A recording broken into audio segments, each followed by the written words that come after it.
Assalamualaikum warahmatullahi wabarakatuh.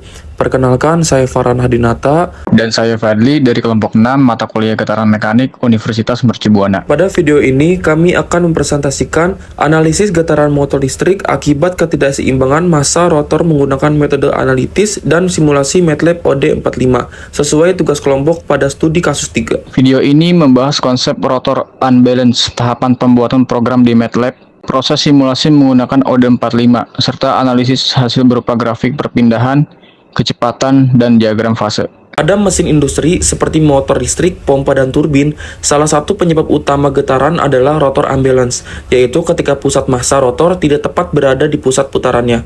Kondisi ini menghasilkan gaya sentrifugal yang bekerja secara periodik pada sistem. Jika frekuensi putaran rotor sama dengan frekuensi alami sistem, maka terjadi resonansi, yaitu kondisi ketika amplitudo getaran meningkat sangat besar. Resonansi dapat menyebabkan kerusakan bantalan, poros, maupun struktur mesin. Oleh karena itu, simulasi ini dilakukan untuk memahami respon sistem tanpa melakukan pengujian langsung. Program dimulai dengan mendefinisikan parameter sistem, yaitu massa 50 kg, kekakuan pegas 5000 Newton per meter, massa unbalance 0,5 kg, dan eksentrisitas 0,1 meter. Selanjutnya dihitung frekuensi alami menggunakan persamaan akar dari kekakuan pegas dibagi massa. Frekuensi putaran rotor kemudian disamakan dengan frekuensi alami sehingga sistem berada pada kondisi resonansi. Program diawali dengan perintah clear, CLC, dan close all. Kemudian menghitung gaya eksitasi, menentukan waktu simulasi selama 5 detik, dan menyelesaikan persamaan diferensial menggunakan OD45. Hasil simulasi ditampilkan dalam 3 grafik, yaitu perpindahan, kecepatan, dan diagram fase. Grafik pertama menunjukkan perpindahan terhadap waktu. Pada awal simulasi, sistem masih diam, kemudian rotor unbalance menghasilkan gaya periodik yang menyebabkan massa bergetar. Karena sistem berada pada kondisi resonansi, amplitudo getaran meningkat sehingga simpangan menjadi jauh lebih besar. Kondisi ini berpotensi menyebabkan kerusakan pada komponen mesin.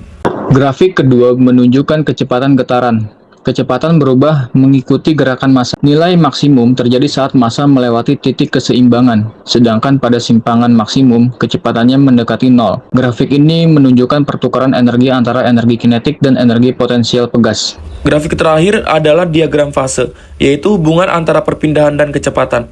Pola lintasan yang terbentuk menunjukkan gerakan osilasi periodik karena simulasi tidak menggunakan redaman. Sistem tetap bergetar selama gaya eksitasi masih bekerja. Dari simulasi ini dapat disimpulkan bahwa rotor unbalance menghasilkan gaya eksitasi yang menyebabkan getaran. Ketika frekuensi putaran sama dengan frekuensi alami sistem, terjadi resonansi sehingga amplitudo getaran meningkat secara signifikan. MATLAB dengan solver OD45 mampu menganalisis respons sistem secara numerik melalui grafik perpindahan, kecepatan, dan diagram fase. Demikian presentasi dari kami. Terima kasih atas perhatian Bapak, Ibu, dosen, dan teman-teman semua. Mohon maaf apabila terdapat kekurangan dalam penyampaian maupun hasil simulasi. Wassalamualaikum warahmatullahi wabarakatuh.